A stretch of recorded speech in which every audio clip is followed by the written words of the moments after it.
if there's just one message that you would like to convey to America and to the rest of the world, especially in this turbulent time, what would it be?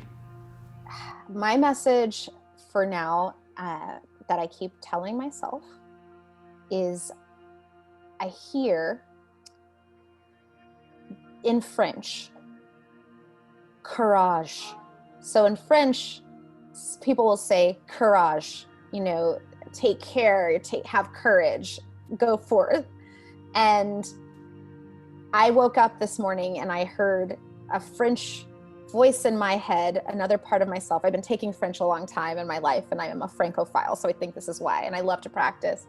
And I heard, courage, Jamia, courage, when I woke up. And so that's what I feel, I feel like spirit gave that to me, right? Like courage, that I keep hearing that. And we are going to be called to courage, that courage of faith, courage of love, courage of hope. What is happening right now is by design.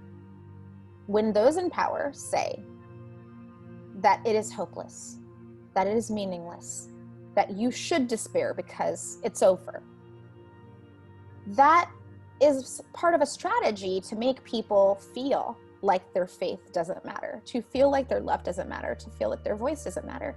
So what I'm choosing right now is to say, courage. Yes, you may be told by some, oh, it's a fait accompli, a little bit more French, to just accept something that isn't right.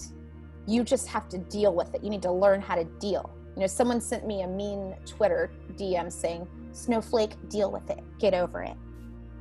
And I thought, oh, if you mean by tender, delicate, beautiful, sensitive, providing beauty and joy in the world, I will have the courage to continue to do that, right? And I think that it's just important for us to find what the courage means and what it is for us, but to also embody that for others around us. And it doesn't mean that we have to pretend to be tough if we are feeling vulnerable.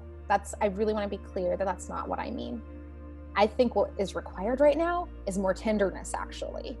And a tender kind of courage, a tender listening, like you said, a tender faith, a tender love, a tender openness. I was thinking about just my dad and my husband, who are, my closest people in my life, my closest human beings. And I just thought, how do I open myself more to them?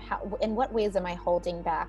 In what ways can I be more tender and have the courage in my most intimate life to show more love? And that's something I've been trying to do.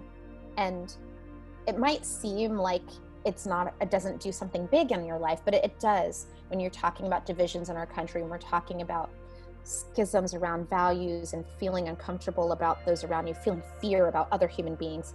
Something about even being with the closest people you're with and opening a little bit more really helps you show up in a different way. So I've really been focused on that, going to them. And I think at first it can make people uncomfortable. I went to one of them and said, I realize that these are the ways in which I feel that I've been closed to you, and I need to open. And getting a little bit of a reaction to saying, what's this about? What's this angle?